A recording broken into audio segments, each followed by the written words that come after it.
vamos lá saber o que é que há a dizer sobre o jogo. A minha opinião deve ser bastante diferente da dele, mas é assim, foi um jogo com muito equilíbrio na primeira parte, muito equilibrado, com ocasiões para ambos os lados. Foi pena que o resultado não tivesse sido um empate com golos, porque as pessoas mereciam ter visto golos, mas foi um jogo bastante equilibrado, principalmente na primeira parte.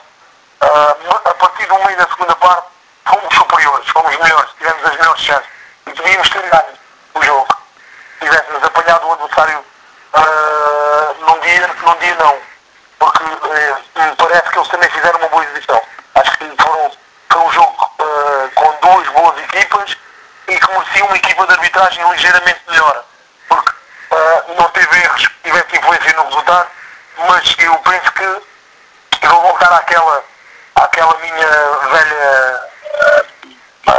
velha conversa da época passada em que falta sensibilidade a quem faz as nomeações, porque há que ter um bocadinho mais de qualidade para apitar alguns jogos, e principalmente os jogos das equipas que têm alguma qualidade em que discutem o jogo do primeiro ao último minuto, como foi o caso do nosso jogo, do jogo destas duas equipas hoje.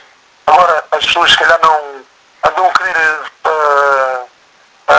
fazer árbitros a todo o custo, e isso só não chega, porque ter o auxiliar de um dos lados me dava a sensação que nem 15 anos tinha, né? Me parece um menino da escola. Epá, isso traz alguma vontade às pessoas até de duvidar das decisões deles, né?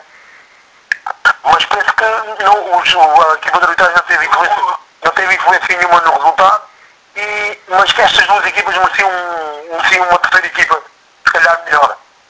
E o resultado se ajusta àquilo que foi o desenrolar do jogo, porque se eles tiveram um ascendente logo no início do jogo, nós tivemos depois equilibrados, e na segunda parte fomos claramente melhores,